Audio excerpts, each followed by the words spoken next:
RotoRob here. With the first official preseason NFL game about to kick off in about 90 minutes, we thought it was a perfect time to talk some football. So welcome to another episode of RotoRob's Fantasy Football Podcast. We've got a special guest today, Colin Gorini, a dog lover and data analytics student at Robert Morris, who's been playing fantasy football since the age of 6. Earlier this year, he launched WAGMI Fantasy and recently started his newsletter, Winning with WAGMI. He's joining us today to talk about some of the highlights from his recently released fantasy football rankings. The link to his rankings is in the description below. Hey, Colin, thanks for coming on the show today. It's a pleasure of mine. Thanks for having me, Rob. Absolutely. First of all, what does WAGMI stand for? We are all going to make it. That is our mantra here at WAGMI Fantasy. We're all going to make it as long as if we stick together. That is a great mantra. I like it. It works. So you put together these rankings, and I've got them queued up here so I could refer to them. Tell me a little bit about how exactly you came up with these rankings. So basically my process is I project every number, every statistic of the offense. For starts, I look at the historical run, pass, sack rates, and pace of play. I take into account, I assess the offseason changes, try and quantify them as best as I can. And then I project the team's totals, how many times they're going to run the ball, how many times they're going to pass the ball. And then basically I just break that down into the rushing and receiving duty offload. Does a team use 3 running backs typically in the rotation versus solely just one? Look at percentages quite a bit, especially with rushes, and then target share, how health factored into them historically, split of duties. I kind of refer to this zone called statistical lag, where there's just, there's odds and ends of receptions to, say, offensive tackles or 7th, 8th string receivers. So I take account for lag in statistics to make sure I'm not overcompensating into the starters, snap and red zone shares. And then after the volume's decided, I pretty much just extrapolate the player's historical statistics. Cool. Well, that's a lot of work. And this is the first time you've done these rankings this year? Yes, with projections, that is. I don't really want to call them rankings, even though they are my rankings. They're more so projections. They're raw numbers. I don't really have much of a say in them. Okay, fair enough. So the players just fall where your basic projections are going. Sorry, I have been calling them rankings, only simply there's a list of players, but of course they're all based on projections. Rob, I call them rankings too, just for simplicity. Yeah, because that's what, and first of all, it's a keyword, right, in the fantasy industry. That's what people are going to be looking for. Now, when you did these, what were some of the biggest surprises for you when you finished running your numbers? Anybody sort of that you thought mentally would fall a lot lower or a lot higher? Like, what were some of the things that really jumped out at you there? Yeah, I'm looking at my rankings as we speak as well, and I would never expect Aaron Rodgers to be QB 15 or Javonte Williams and Nick Chubb to be outside of my top 15. And then especially receivers is where I got the biggest surprises. A.J. Brown, DK Metcalf, Michael Thomas, to name a few, they're really down my boards in comparison to consensus. Now, I imagine, of course, this being your first year, depending on how things go, that process may evolve over time. You may make some tweaks to it, add some different criteria, and good rankings are sort of ongoing evolution of tweaks and sort of new processes, I imagine. Is that fair comment? Oh yeah, I feel like everybody, if you're stuck in a concrete process of thinking, you're definitely going to miss yourself. You're going to be blind in areas. So I'm always about updating my mayhem, the madness behind my mayhem, and always learning. You got to fix your process when it's not working. Exactly. So we're going to start off with quarterbacks today and run through the skill positions. Now, for the sake of brevity and also not to take away from your rankings, I want people to drive to the site and take a look at them. We're not going to necessarily go through them all, But we'll talk about some of the surprises, some sleepers, and some things that's jumped out perhaps at me. Now, you've got Josh Allen from Buffalo ranked number one. And he's now seeking his third straight season as QB1 in all of fantasy. You have him projected at just under 400 points, which is over 30 points. Sorry, it's just over 30 points ahead of number two, Justin Herbert from the Chargers. Now, we sort of talked about this before, but I'd like you to explain it for our listeners. It seemed to us that Allen could top that total, considering, first of all, his connection with Stephon Diggs just keeps getting better and better. And last year, Allen recorded 26.7 expected fantasy points per game. You project that over a 17-game schedule, and that's over 450 fantasy points. Now, I know you have a special scoring system that changes that. So you want to talk about that for a minute and how you came up with that total? Yeah, I mean, the 398 figure, that's derived from 4-point pass touchdown scoring, which I feel like, honestly, as fantasy football evolves, there's more players playing 6-point per pass touchdown, but I'm used to 4 points, so I left it like that. But Josh Allen, when you look at him against the field, he's got a clear moat. No matter what the scoring metric is, nobody can match his rushing production and his passing production. I mean, Buffalo is just such a prolific offense that there's a clear gap between him and the field. It all depends how many total points is scored ultimately. It's him against the numbers. It seems to me that the only one who could pose a threat is Lamar Jackson ever improves his pocket passing and becomes more of a weapon passing, because we all know what he can do on the ground. Yeah, I mean, I'm not going to disagree with you. I think any great dual threat quarterback, Kyler Murray, even Jalen Hurts, I know people aren't going to like that, but Jalen Hurts, also throwing him in with Lamar Jackson, they both have elite rushing production.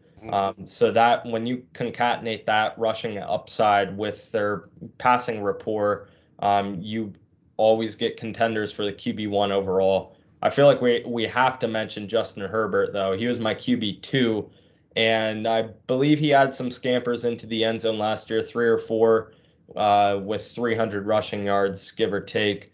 He's definitely a contender for that QB1 spot, but man, it's hard to catch up to Josh Allen. Yeah, that's fair. I mean, yeah, definitely. I'm pleased to talk about Herbert as a Charger fan. I just frothing at the potential ceiling there. And we also noticed that you dropped. Oh, Patrick Mahomes is number 4, and that's, on the face of it, seems like a surprise. How much of this is the Tyreek Hill factor?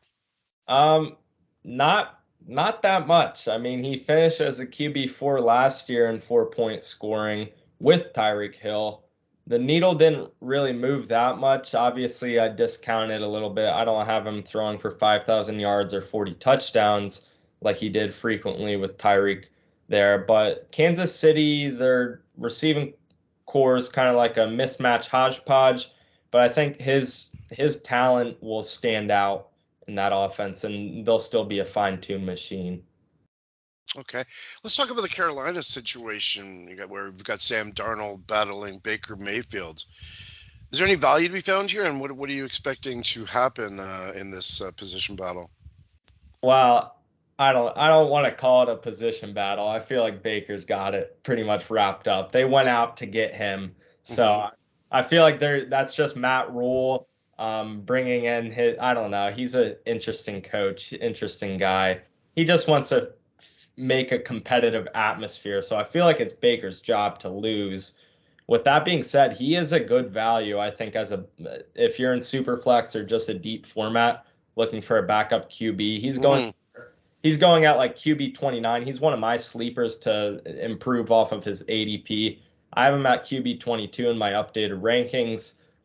Yeah, I think he provides he doesn't move the needle much with DJ Moore, but enough to make me feel more comfortable drafting into this Carolina offense. You know, it's funny because Sam Darnold started out like gangbusters last year, and then it just looked like a genius move, and then he just kind of faded away. But for about 5 weeks there, he looked like, what? You know? So there's obviously some talent there. It's just a matter of consistency, I guess. Yeah, I'm not disagreeing with you. I mean, I believe Carolina started out 3-0 last year, and week 4 might have been when Christian McCaffrey went out the first time. So Right. I'm sure that impacted them, but they had the 31st best offensive line last year. It's hard to look good behind a terrible O-line. Yep. Um, you know it. Oh yeah, that's for damn sure. I mean, that's one of the reasons why it's so impressive that Herbert has looked as good as he has. Not that the Chargers' offensive line was bad, but it's been a weak spot. I And don't if think that they're improves, as they've been trying to, like, yeah. wow, I don't know what his ceiling is. Yeah, I feel like LA's O line, they addressed that with Zion Johnson. That's actually going to be a strength this year, I think. And their defense is much better too, which is going to put him on the field a lot more, and that's another exciting thing. I can tell you're excited for this year. Oh yeah. Me too. So Lamar Jackson, he looks sharp in training camp. Seems healthy. The whole contract situation just won't seem to go away. Are they gonna pay him? They not. I've heard people saying they're not planning on paying him. Is it gonna help or hurt him? Like, is it gonna distract him or motivate him? What are your thoughts on that? I don't think he's distracted at all. In fact, he's come out and said that he doesn't want paid until he wins a Super Bowl. Ever since he's entered the league, he's been really focused on winning, and it shows. I mean, I think he has a 75% win percentage as a starting QB. So I think he could personally care less about the money. He knows he's going to get paid top dollar, whether it's tomorrow or next off season. It doesn't really matter to him or the Ravens. Huh? That's funny because he had a social media post a few weeks ago saying "I need" with a cash sign. Oh, really? I didn't. Yeah, and it of course caused a massive kerfuffle because the insinuation was there, like, pay me Ravens. I missed It's that. That's yeah, fun. it that could be you never know how that's going to play out as a distraction or a motivator, but hopefully it's a motivator. You're right, he's going to get the money whether it's with the Ravens or someone else, but let's talk about a few sleepers. So you mentioned a couple already. You mentioned good value from Mayfield. Who else are you looking at in this class that could be a sleeper? Maybe a QB2 that could wind up as a QB1, something like that, or someone deeper on the list that could wind up being a really good QB2. So I got two quarterbacks being drafted outside the top 20 that I feel very confident finishing inside the top 20 at their position. That's Ryan Tannehill and Matt Ryan. Tannehill, especially, he's going right around QB 23, 24. I have him as my QB 16. I think he's just sturdy. Last year, he played very poorly and still ground out a QB 12 finish. The year prior, he was QB 7. Yes, he lost A.J. Brown, but he also picked up Robert Woods, Treylon Burks, Austin Hooper. So I can make a compelling argument that his receiving core really didn't fall off that much, that he's being underdrafted. Whereas Matt Ryan, I feel like he's just consistently been a good fantasy play. He's in an Indianapolis offense that has a rushing game to be more of a dynamic offense. I feel like I don't have him a whole lot further up than consensus, but he's inside my top 20. He's a comfortable QB2. But my biggest sleeper is Kirk Cousins. I have him at QB9. Consensus says right around QB 14 or 15. I'm really excited about this Minnesota offense. Kirk gets partnered with Kevin O'Connell for the first year. They're looking to open things up, and I think he's got a really talented receiving core around him. I'm excited for the Minnesota offense. Mm. Um, Tannehill is obviously the unquestioned starter for Tennessee, but I'm really curious to see how things go with Malik Willis. I mean, maybe not this year, but we've seen it before, so who knows? Just quarterbacks that kind of slid in the draft a little bit, maybe feel a little dissed. One of those situations, Tannehill maybe gets hurt. Obviously, we can't project that, but that's one of the things I'm keeping an eye on. What do you think of that? We'll get to see Malik Willis tonight. He's starting in Yes. Tennessee's preseason game, so that is something great to watch out for. I think his talent oozes out.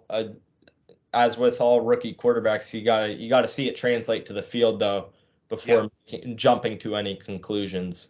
Well, right now he's not even the backup. So he's got to beat out Woodside for that job. So, but now's a chance he'll have. I mean, I don't put a lot of stock into preseason unless it is rookies or veterans coming back from injury. Other than that, it's just get your reps in, right? Yeah, I mean, I feel like Aaron Rodgers talked about this in an interview.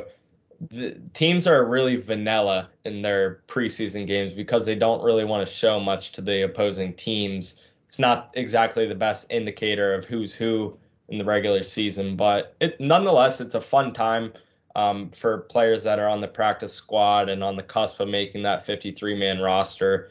You think Victor Cruz almost a decade ago, Yeah. probably more than a decade ago at this Yeah. point. But you get those preseason darlings, and that's what makes football so exciting. Well, the other thing is, as a fantasy owner, you've got to pay attention because the starter gets hurt, and all of a sudden you've got a waiver wire claim before the season even begins, which could turn out to be gold. Yeah, especially in like dynasty formats, that stuff's like a shuffling board, between who's in the depths of your bench. You got to position yourself well to take advantage of those injuries. So, who are you avoiding as far as quarterbacks go this year? Well, really, Aaron Rodgers. Not that I don't think he's going to be a great quarterback, because obviously the back-to-back reigning MVP is. It's just I don't see his fantasy production really translating out. But a guy that I dislike at his current price is Joe Burrow. Not that, again, he's an elite quarterback. It's just that he finished as a QB8 last year with historical marks of efficiency. So something's got to give in that fine-tuned machine of the Cincinnati offense. I have Burrow actually scoring 3 more points than his totalage last year, but finishing at QB10. To draft him at QB6, I feel like we're drafting him at his ceiling. Huh. Well, it's interesting you say that. I mean, obviously efficiency will wane. That may be unsustainable, but keeping him on his feet and not having him sacked 70 times or whatever the hell he was sacked last year, um, that's going to be pretty huge. I mean, because the Bengals have finally addressed their offensive line this offseason. Yeah, I'm really excited for that. I feel like everybody benefits from that move, obviously, in the offense. Joe Mixon, the main beneficiary, but I'm still projecting Joe to be the most efficient quarterback in the league. It's just not going to be 8.9 yards per attempt or a touchdown percentage or a touchdown rate of over 7%. It's going to be slightly less. I still have him at like 35 pass touchdowns for the year, which would actually be one more than the previous year. But yeah, without like a lot of rushing upside, it's hard to see him finishing as high as QB6 where he's going. Okay. Now, on to running backs. I see you have Jonathan Taylor for the Colts, ranked number one. No surprise there. Um, should we be concerned at all about the injury he had that caused him to miss minicamp? No, he's quote unquote good to go. So he doesn't really have that much of an injury history. I'm gonna trust that he's fine. I haven't heard any reports of him sitting out during training camp. I think he's fine. What sort of projections do you have for him this year? Ooh, not 18 touchdowns Yeah. or 1,800 yards, but I still have him over 1,500 yards and 13 touchdowns. I mean, the man's a beast. I can only project regression so much with him. Hmm. Um, Again, as a Charger fan, very pleasantly surprised to see Austin Eckler. You had him at second. You've slipped him to third with CMC moving ahead of him. We think he's really like the sort of perfect back for today's game. So I'm curious, did you get any flack for putting him that high? Yeah, I mean, people came at my neck the Really? the first, yeah, like not death threats, but Well, I mean, at my neck about having him at RB2. And yet, I reran the numbers yesterday, and he just so happened to slip slightly behind Christian McCaffrey. It's like a coin flip for that 2 spot. And now people are complaining about CMC being at the number 2. So you can't please anybody. no, you can't. Well, that's the thing. I mean, I'm sure you're figuring that out. You're being new to the game that as a fantasy expert, you put an opinion out there, doesn't matter what it is, you're going to get flack from people who, like can't seem to respect the fact that you're putting yourself out there, but Yeah. for ridicule. So you gotta develop a thick skin and just let it roll off your back. Unfortunately, that's just part of the game. But well, we all know what CMC is capable of when healthy. There's no doubt. It's just the when healthy part in the last couple of years. So it's a risk, but we shall see, right? Yeah, I mean, Eckler has missed time in the past. I believe he hyperextended his knee, dinged up his hamstring 2 years ago, missed 6 games. So no running back is injury risk free, So at this point, closer we get to the season, everybody's healthy. You got to start looking at it with a more clear lens with Christian McCaffrey's health. Who are your sleepers for this position? Yeah, so James Conner, I have at RB11. That's Hmm. probably 5, 6 spots higher than consensus. I think he's a very integral part to that Arizona offense. He was an elite, like the best red zone weapon. You can expect touchdown regression because he scored Yeah. 18 times last year. But even if he visits the end zone 12 times, I think he's a top 10 running back in that offense. Um, I like AJ Dillon a lot. I feel like he's discounted slightly too much because he's in a timeshare. I like Joe Mixon and Najee Harris more than their ADP. A guy though that I think is just flying under the radar is Melvin Gordon. I think he's one of the best values you can draft as your RB3 or 4. He's still a very important offense in that Denver offense, which is much improved. So I feel like if you're looking for an RB3 or 4, or say you just went zero RB, you're looking at someone to hold together your running back core. Melvin Gordon's probably one of the latest and best options you could draft. So yeah. Yeah, it's interesting you mentioned James Conner, and I agree with you to a large extent. A couple months ago, we did an in-depth article about the Arizona Cardinals running back situation. Looking at obviously he's number one, but there's so many candidates there to take over number two. So we did a bit of an analysis on that, and that's the thing that really jumped out there. The the unsustainability of his touchdown rate really just yeah. But I It's still not think he's a top 30 player. Yeah, it's not going to stay the same. I mean, the man scored at, like you said, a historical rate. I think he averaged a touchdown every 13.3 touches, which was like the second highest efficiency mark I could find over the last decade. So, Yeah, it's not sustainable, but it doesn't need to be for where he's going. no, he was in the 96th percentile of red zone TD conversion rate, third in the NFL last year in total touchdowns. Just, I mean, that is really, really difficult to sustain. But I still think he's a solid RB2. I guess you have him as a low end RB1 then. Yeah, I mean, technically he's in my top 12, so Yeah, whatever you want to call it, yeah, he's right there. I mean, I'm using 12 teams as like a sort of standardized Me format, too. so that makes sense. Me too. So who are you avoiding running back wise? I don't like Nick Chubb where he's going. I just feel like he's sharing the backfield with Kareem Hunt. Even though it looks like Kareem could or could not be out of the way. Nonetheless, Nick Chubb really isn't a receiving back. He had, I think, less than 20 catches on the year last year. He doesn't have that receiving production to have a safe floor.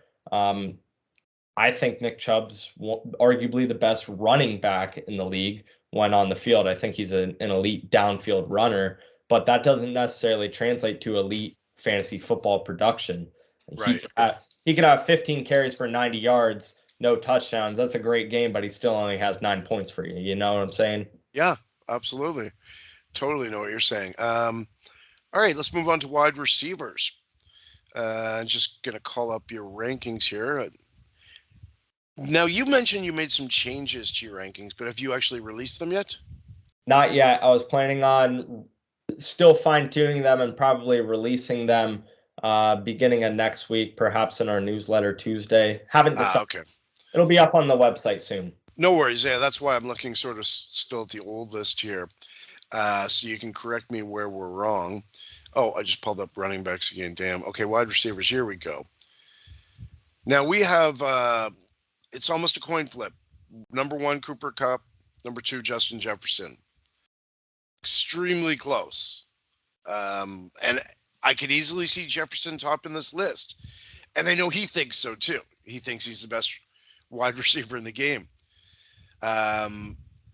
He is. Could, like, how, I mean, to you, is it almost a coin flip? Yeah, it is a coin flip. I mean, those two are projected like 60 plus points above the field. That's how him and Cup, that is. I Yeah. mean, they're just in a different level from everybody else. Are you concerned with reports on Matt Stafford's elbow, having inflammation issues with that? Hmm. I hadn't actually picked up on that. Yeah, that could be an issue. But I did want to talk about Jefferson for a moment because now that we're in the 17 game era, what do you think his chances are of breaking Calvin Johnson's single season record of 1,964 yards receiving? What are you projecting Jefferson for this year? Dude, I think he could smash records. I have him topping 1,700 yards this year, so over 100 yards a game, and over, I think, right around 120 catches, 12 touchdowns. I just like he's on such a steep upward trajectory in his Hmm. career, and I feel like this coaching change this year is going to be a catalyst to throw him up, and he could shatter records this year. Yeah, that's definitely something to watch. Now, Allen Robinson II is now slotting in behind Cooper Kupp as the Rams' number two receiver. And given how much attention Kupp gets, could we be looking at a sleeper there? Perhaps. You know how good Robert Woods has been over the past years. He's been inside the top 15 for points per game um, for the last 4 years, partnered with Cooper Kupp. I feel like A-Rob isn't. He's going to be on par with the production that Robert Woods and OBJ combined for, which was 117 targets last year. I Hmm. have A-Rob seeing a 20% target share. He's going to be a fringe or wide receiver too, excuse me. But I can't see a world where he is a top 15 wide receiver once again. Right. Okay. That's fair. Let's talk about the Tampa Bay situation. A couple weeks ago, we saw Julio Jones signing with the Bucks. Does that move the needle on his ranking anymore at all? Well, it certainly moved down Mike Evans for me. I was Hmm. projecting Mike Evans to have a monster year initially, and he was initially slotted at wide receiver 4 for me. I have him discounted back to wide receiver 8. Julio Jones definitely is going to have an impact. Tom Brady likes his veteran receivers. You saw what Antonio Brown could do as the wide receiver 3. I don't think Julio provides a whole lot of value himself because he is going to share that third wide receiver slot with Russell Gage. I mean, they paid Gage to come in as a wide receiver 3. Gage is a little more youthful, but as we see injury risks with Russell Gage, who left practice the other day, Chris Godwin's still rehabbing from an ACL, and Mike Evans pulled his hammy the other day. So, Huh. I mean, Julio, if push comes to shove, Julio can be an elite fantasy wide receiver again. I think a lot would have to happen though for him to be relevant. Well, I'm wondering a couple of things. Whether this moves Brady up your list at all. He knows four really good wide receivers when they're all healthy at his disposal. That's a lot of weapons. But I would think it would also sort of hurt all the receivers to an extent, given there's so many targets to distribute. Like, what are you making of this mess of a situation? It definitely like thins out the production amongst the wide receivers. Like I said, I have Mike Evans coming down. I feel like Evans and Chris Godwin are pretty immune when they're on the field. They're the top two targets for Brady. They have the rapport built over the last 2 years. They're guys he's going to lean on. Tom Brady as a whole, I had him at QB6 initially. He flip flopped with Lamar. He's at QB7 now. So I still think Brady's going to be an elite QB1 option for us. I'm more concerned about him dealing with a weakened offensive line. They lost Ryan Jensen, their center, for likely the season. So that's probably the discount on Brady. But Julio, Russell Gage, Chris Godwin, Mike Evans, a lot of mouths to feed. It does thin out the numbers. Yeah, that's definitely going to be something to watch. So wide receiver sleepers, who you got? I am planting my flag on Darnell Mooney. He's getting drafted right around wide receiver 30. I have him inside my top 20. I mean, the man saw 140 targets last year and finished as a wide receiver 23.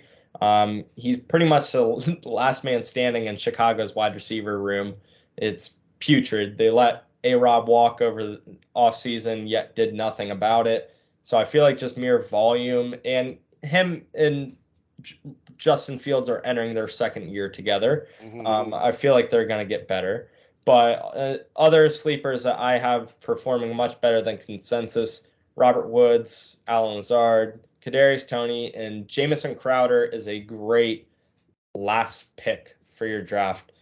He's the starting slot receiver for Buffalo this year. That's no longer Cole Beasley, who has seen 100+ targets over the past 3 years as Buffalo's starting slot. Draft Jamison Crowder with your last pick if you need just security, a guy to get you 10 points on a week where your starter's on a bye week. Yeah, I like the Mooney pick. Obviously, over 1,000 yards last year, and clearly going to be the Bears' #1 receiver this season easily, with an improving young quarterback. That's exciting. Who are you avoiding wide receiver wise? A.J. Brown, DK Metcalf, Amari Cooper, none of which I like, all of which are experiencing quarterback changes for better or for worse. I mean, Amari's tough to project right now with Watson's suspension still somehow lingering and pending. So that'll be something to watch out for with his stock. But DK and AJ Brown, they're both being drafted in the high-end wide receiver 2 range, more so AJ Brown than DK Metcalf. I just don't see it happening with the circumstances that have changed around them, especially AJ Brown. I feel like he's very overinflated. Philadelphia, as we know, is a run-dominant offense. It's a small pie in the receiving game, and there's a lot of slices. I mean, they have Devontae Smith, Dallas Goedert. They use their running backs a lot. They also have quality depth with Jalen Reagor, Kez Watkins, Zach Pascal. So when you have that many pieces, the slices get small, and I just don't see A.J. Brown performing near where he's going. Yeah, good point. All right, finally, let's switch over to tight ends. Now, we were looking at Irv Smith Jr., and I kind of felt like he was a real wild card heading into this year because of the knee injury last year, and now he's hurt again. He's tied. He was tied for 10th. I know he's dropped. He's going to be dropping dramatically on your next list. But even at tied for 10th, I just felt like he could outperform that ranking just based on his touchdown potential. If we ever get to see him finally healthy, how high do you think this guy can wind up? Top 8, top 7. I could definitely see a world where Irv Smith is the breakout tight end this year. Every year there's somebody that sneaks into the high end of the rankings. Last year is Dalton Schultz. This year it could be Irv Smith. Minnesota's offense is very appealing, and I would love to walk away out of every draft with a slice of it. Irv Smith is probably going to be that slice more often than not. If you can take him as your backup tight end, you get that upside of having 2 starting tight ends. But yeah, that would be huge.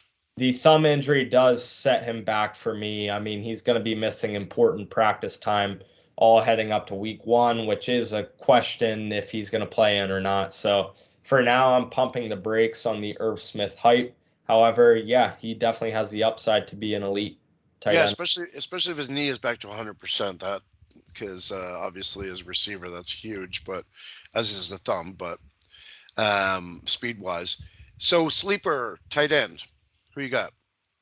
Well, I have Cole Kmet at tight end 9 cracking my top 10. So him and Gerald Everett are my 2 sleepers to vastly outperform their ADP. I feel like both have great opportunities. Everett's your guy in the Chargers offense.